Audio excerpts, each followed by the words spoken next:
You ready? Yeah. Let's do it. We're in New York this week.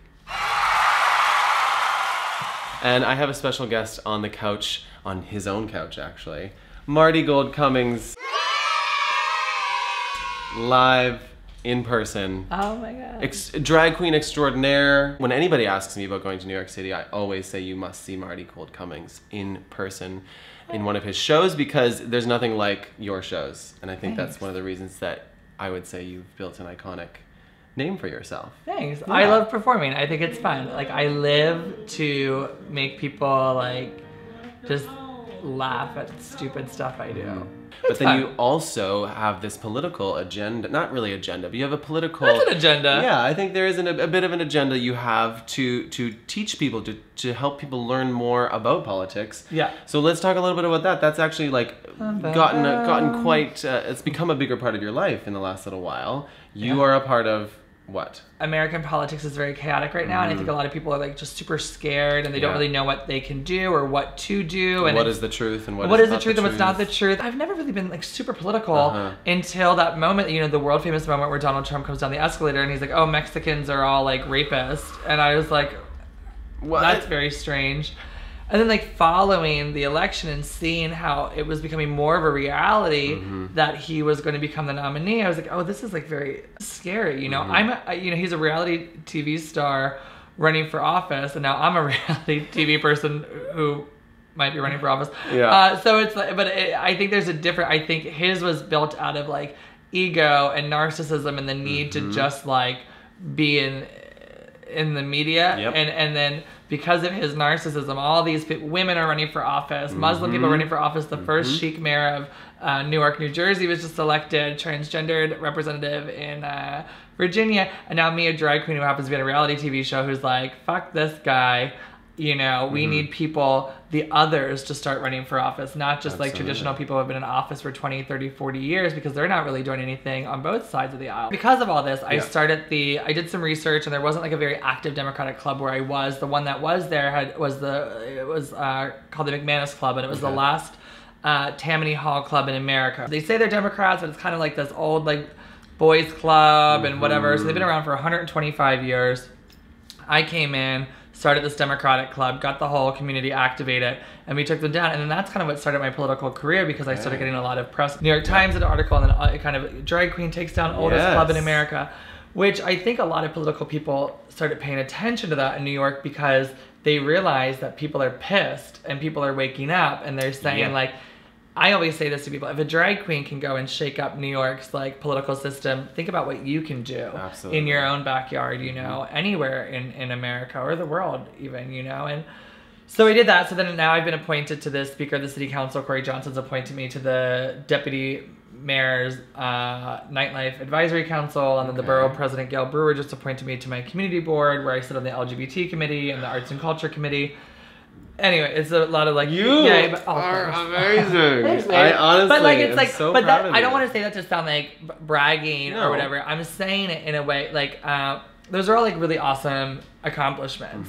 But the point of it is like, if a drag queen who tells like poop jokes for a living, who's never had any political experience, can do the homework and the research to go out there and do it, like you can too. And all it takes is like, I think to be a strong leader, you have to be somebody who asks questions and who's not afraid to ask for help and to know when you don't know what you're doing. And that's kind of what I've tried to do in my political path, is like just ask as many questions as I can and know that my answer, my instincts and my guts, I think are correct.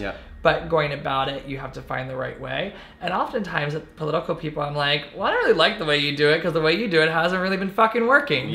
So I think it's important to just shake shit up. I've been doing drag for a decade, full time as a drag queen. You know, this has been my career. Drag queens.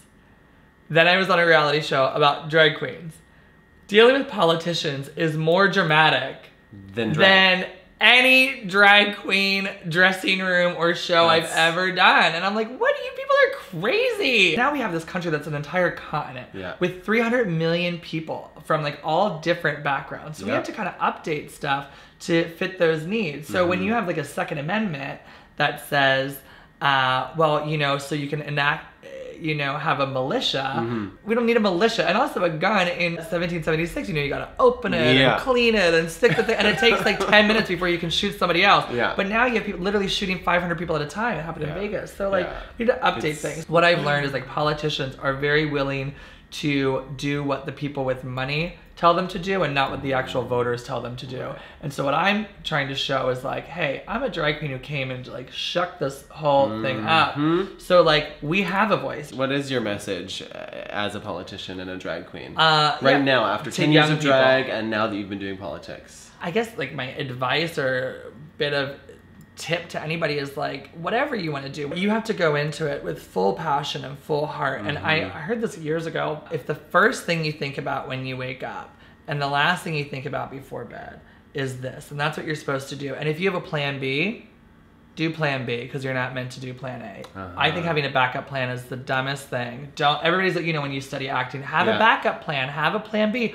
No, because if you have a plan B, you're going to rest on that. And you're not going to push yourself to do what you need to do. So I don't have a plan B. I want to run for office. And if I don't win, there's no plan B, because the plan A is not to necessarily win an election. It's to let some young kid know you're capable of doing anything you put your mind to, and nobody can tell you no. If your intentions are good, your heart is good, and your gut is telling you this is what you're supposed to do, that's what you're supposed to do. It's not about winning. For me, winning an election is if that one little kid who feels so insecure about who they are because they feel like they don't fit in, sees a drag queen doing something that is so unconventional, they can say, oh my God, what can I do with my life? What does the word queer mean to you?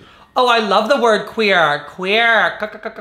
Queer. Q-U, girl. Queer. I love it. I think queer is like all-encompassing. It used to have a negative connotation to it, I think. You know, it was that negative of like, oh, you're queer, but now it's like, you're queer, you know? I think it's about taking a word and owning the power of the word and taking the negative out of it and owning it. Queer is the way of fitting all the letters of the alphabet that make up the community into it, you know? We live in a society where it's like, old white men kind of run everything. So queer is like the others. Queer is like the outsiders who are building a revolution of love and hope for the future. Thank you so much for being here. Boom. Thank you so much for joining us. Thank you for here. I didn't go anywhere. This is my house. This is your very house. Nice. Thank you so much for watching Queer from the Couch on the Queer Network. Again, my name is Justin Gerhardt. This is Marti Gould Cummings, resident iconic drag queen in New York City.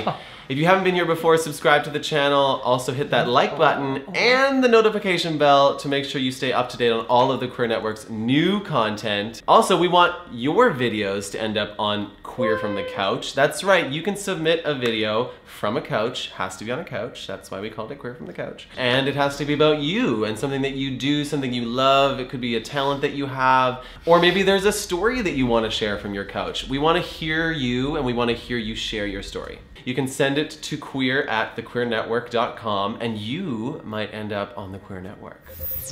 Last thing we say is queer is here, so get ready. Right now? Yeah. Queer is here!